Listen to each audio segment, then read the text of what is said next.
26 फरवरी को होना था 517 जोड़ों का सामूहिक विवाह, प्रशासन ने किया निरस्त। हापुड़ से खबर।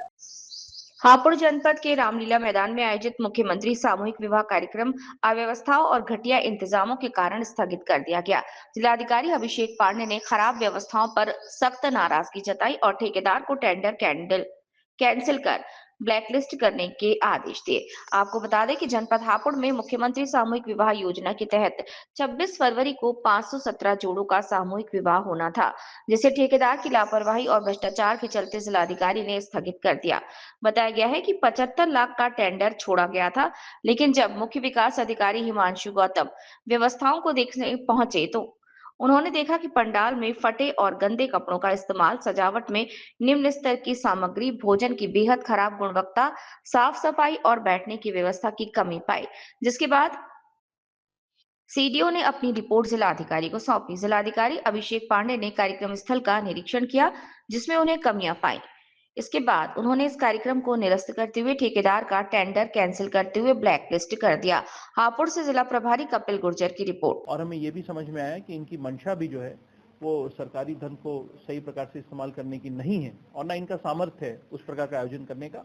तो उस कारण के दृष्टिगत हमने सरकारी धन की बर्बादी रोकने के लिए और इस आयोजन को उसी स्तर पर आयोजित कराने के लिए जैसे कि सरकार की मंशा है, इस आयोजन को हफ्ते 10 दिन के लिए आगे बढ़ा दिया है। जितने भी जोड़ों को इसमें आवेदन कराया गया था, जो भी पात्र जोड़े थे, उन सबको इस आयोजन में सम्मिलित किया जाएगा। उनको किसी भी तरह से परेशान होने की जरूरत नहीं है और ठेकेदार के विरुद्ध ब्लैक लिस्टिंग क्यों ना की जाए उसकी और उसके खिलाफ वैधानिक कार्रवाई क्यों ना की जाए, इसका शोकॉज भी जारी किया गया है। अगर इनका असंतोषजनक जवाब आता है तो इनकी सेवाएं टर्मिनेट करके ये भी सुनिश्चित किया जाएगा कि पूरे उत्तर प्रदेश में कहीं पे भी इनको इस प्रकार से काम करने का मौका ना मिले। इसके विषय में विभाग से भी कम्युनिकेट किया जाएगा और जो आयोजन किया जाएगा वो निश्चित तौर पर इतना बृहद और इतना अच्छा होगा कि उत्तर प्रदेश सरकार का गौरव उससे बढ़े। सर, बताया जा रहा है 75 लाख रुपए का टेंडर था और उसे 20 लाख रुपए निपटाने की तैयारी। देखिए 517 जोड़ों के हिसाब से लगभग 14,500 प्रति जोड़े की गणना आप करते हैं तो मंडप और खान पान की व्यवस्था के लिए इस योजना में व्यवस्था है।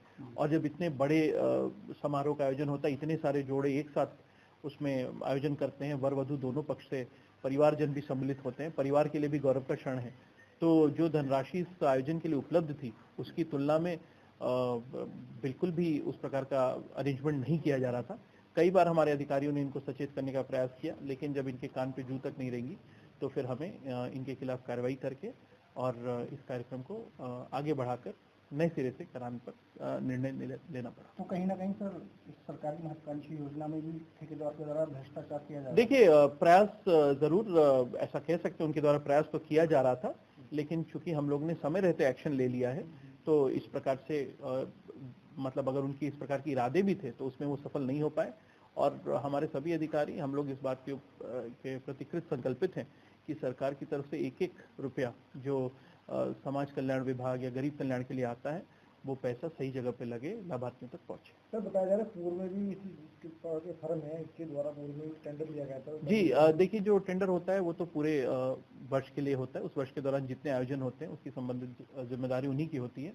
लेकिन पूर्व में जो आयोजन था, चूंकि उसमें जोड़ों की संख्या अपेक्षाकृत कम थी, पिछली बार 95 जोड़ों का विवाह हुआ था, तो उस बार चूंकि आयोजन छोटा था तो उसमें इस प्रकार से मतलब बहुत ज्यादा गड़बड़ी नहीं हुई थी। लेकिन इस बार जैसे ही बड़ा आयोजन हुआ तो शायद इनके सामर्थ्य के बाहर का था या फिर इनकी नियत नहीं थी काम उस तरीके से करने की, इसलिए ये निर्णय लिया गया। सर, ये लास्ट मोमेंट पर प्रोग्राम कैंसिल किया गया तो जो निचले स्तर के अधिकारी समाज कल्याण विभाग की जिम्मेदारी थी, तो कहीं ना कहीं उन अधिकारियों की भी हिलावाली रही है कि लास्ट मोमेंट पर आपको खुद जाना पड़ा और आपके द्वारा ये। देखिए उन सभी पहलुओं पर गौर करते हुए जवाब तलब किया गया है और एक बार जब जवाब आ जाएगा तो उसके अनुसार आगे कार्रवाई की जाएगी।